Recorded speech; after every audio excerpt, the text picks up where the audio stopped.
Hello everyone, welcome to AQDG Space. I, Anam Kadri, am now here with another mind-boggling presentation on the topic of flowcharts. As mentioned in the previous lecture, sometimes the written algorithms are not enough to understand by the programmer, and hence this is where, in order to bridge the gulf between the user and the programmer, the pictorial representation in the form of flowcharts is needed.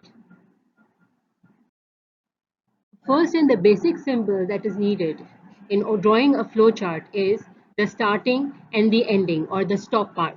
As you can see that this is enclosed inside an oval. This is similar to the start and the end in the algorithm.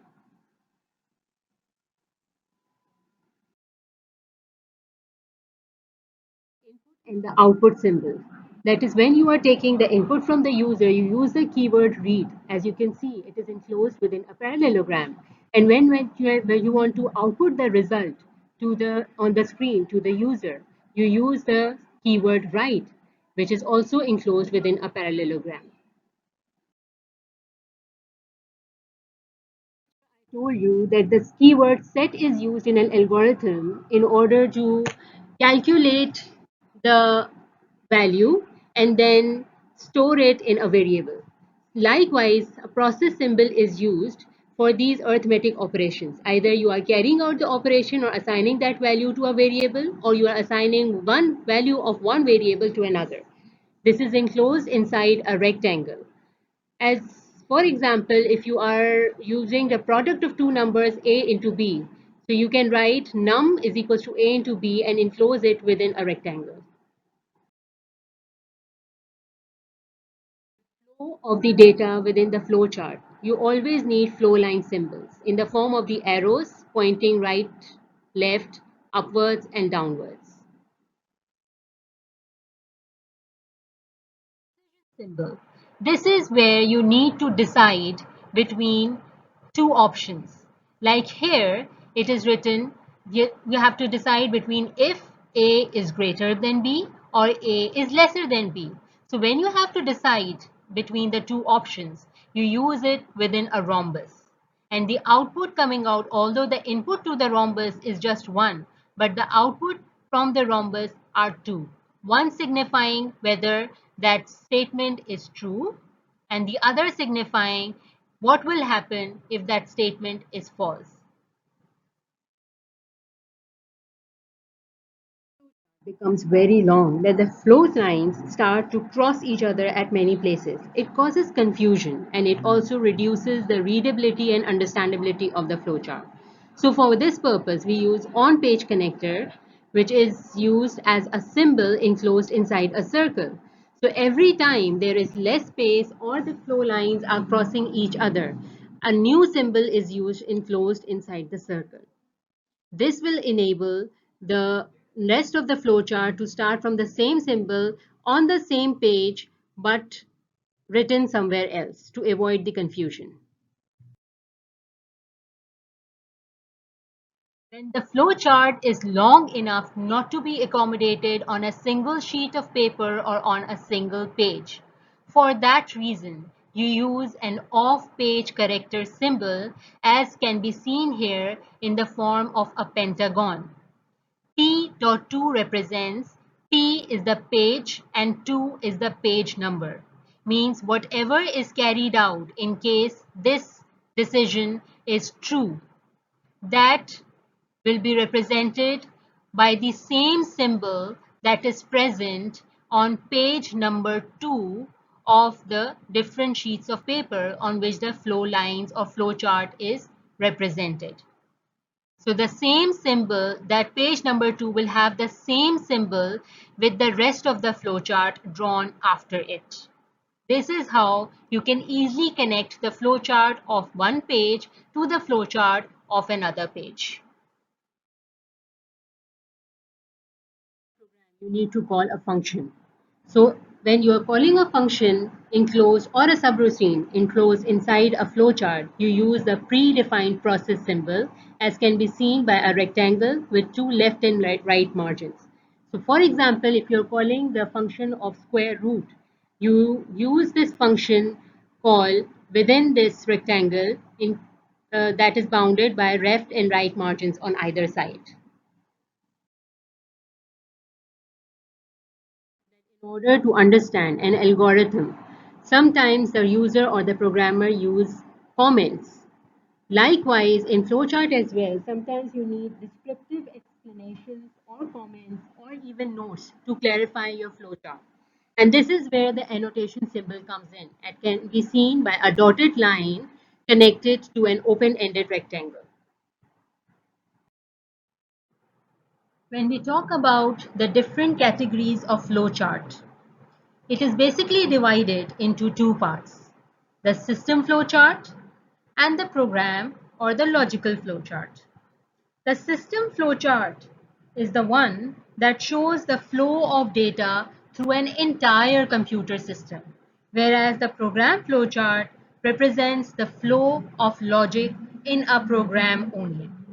Talking about the program flow, it is further divided into either a micro flowchart, which highlights only the major events, and the macro flowchart, in which all the events within the program are covered. Talking about the different types of flowcharts, the flowchart types are basically divided into four. Sequential flowchart, in which the program goes in a single sequence and a series. Jump flowchart, in which a few steps are overlooked or jumped in order to achieve the task. The nested loop flowchart and the loop flowchart. These are the flowcharts in which few of the statements repeat themselves over a considerable period of time until the criteria is met. And nested loop is an extension to the loop flowchart in which one statement is repeated inside another statement that is already repeating itself. We'll be discussing it in detail in our future lectures. Right now, we are going to code the flowcharts for the rest of the types. The first one we are going to discuss is the sequential flowchart. And here it is the making of the coffee, in which a series of steps is carried out in order to make the coffee. So you start the flowchart with the start symbol, then grind coffee, add milk and sugar to the coffee, and warm the mixture. All three of them are processes, hence they are enclosed within the rectangle or the process symbol. Once this is done, that means the coffee is now ready to be served. Since the serving is the output, so it is enclosed within a parallelogram, and then you exit the flowchart.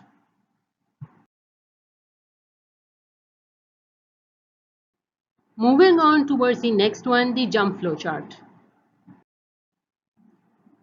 The scenario is that this person is appearing in the OMR sheet. Based on the answers, if the answers are greater than 40%, then obviously the result would be declared a pass. But if it is less than that, it would be declared a fail and you have to appear for the retest. Starting with the start symbol, marks are entered, they are input, that is why it is used within a parallelogram. Then the decision has to be made if the marks entered are lesser than 40 or greater than 40. So this decision symbol is branched into two. First, if it is lesser than 40, that is, it is a yes, then that result would be considered to the value as fail. That is, you are setting the value to fail, hence enclosed inside the process symbol. And then the retest has to be taken. This is the output, so enclosed in the parallelogram, and you exit the flowchart. But if that person is passed, that means his marks is greater than 40, then the value is set to pass and directly exit to the end of the flowchart. So in this way, you jumped the retest part of this flowchart and move directly to the exit statement. Now we will discuss the third type, which is the loop flowchart. As you can see in the picture that the child is appearing for the test. So for the loop statement, the program that we will be drawing the flowchart for would be that the child would be appearing for the test, and if he fails the test, then he will have to take the test again. This will go on repeating itself. The child will go on retaking the test until and unless he passes the test. So to start with, the start symbol, and then the test is taken. Since this is input, it is enclosed inside a parallelogram. The decision has to be made if marks are greater than 40. If it is a yes denoted by a Y, then obviously that child, the result is declared as pass inside the process symbol. The output, the result is output in a parallelogram, and you exit the program. But in case if the decision symbol gives a no, then it will go back to the test taken, and the process will repeat itself, like it will again compare, and again if it is lesser than 40, it will be, the test will be taken once again. So in this way, a loop is formed, a closed loop is formed until the condition is met. The next one is the nested loop flowchart. The nested loop flowchart is a bit complex for you right now. We will be discussing it in detail in our upcoming lectures. But right now, I am not going to discuss it in order so that you might not get confused. Since we are now creating flowcharts, it is very important to know what are the basic advantages of a flowchart. The first one being that it helps in better communication because it is easier for the programmer now to explain the logic of the program to the user. The next one is the effective analysis and the synthesis. Once the entire program is broken down into different series of steps, and they are then formulated and reconstructed in the form of pictorial steps, everything is clear. Even the analysis plus the synthesis of the entire flowchart is easier because every step is clear. The next one is the efficient coding and the systematic debugging. Once the flowchart is ready, programmer finds it very easy to write the concerned program. And since everything is clear and in proper steps, so it is easier to find out the errors in the remaining of the program. And last but not the least, it helps in proper documentation because documentation involves proper collecting and organization of the program and then storing that program properly. Once all these steps are crystal clear and are evident in your flowchart, it provides a good documentation support in this way. Since everything that has an advantage has a disadvantage as well, so we will be discussing the disadvantages of flowcharts here. First thing is that there is no standard limit to detailing. One can go very superficially when drawing a flowchart, or one can go into too many details when drawing a flowchart. The next one is that once you are using all the structures and the symbols to form a flowchart, it is very difficult to disturb them and do the modification the next time because everything is properly integrated in proper sheets of paper. So it's very difficult to do the modification. The third one being that since it involves the formation of the structures and the symbols, so obviously it consumes a lot of space and decreases readability in this way.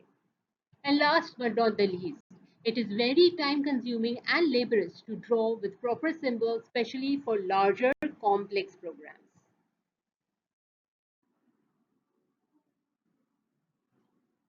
Dear students, now is the activity time.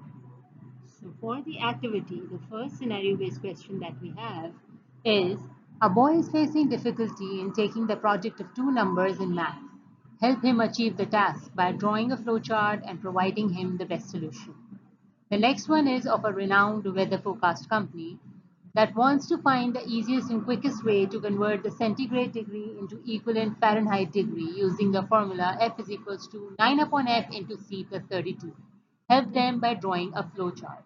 You will find the solution to these scenario-based questions in the comment section, but I would encourage you to do it first on your own. In case of any difficulty, feel free to leave your comment in the comment section and I'll be glad to help you out. Don't forget to like, subscribe this video. See you all in the next video. Thank you.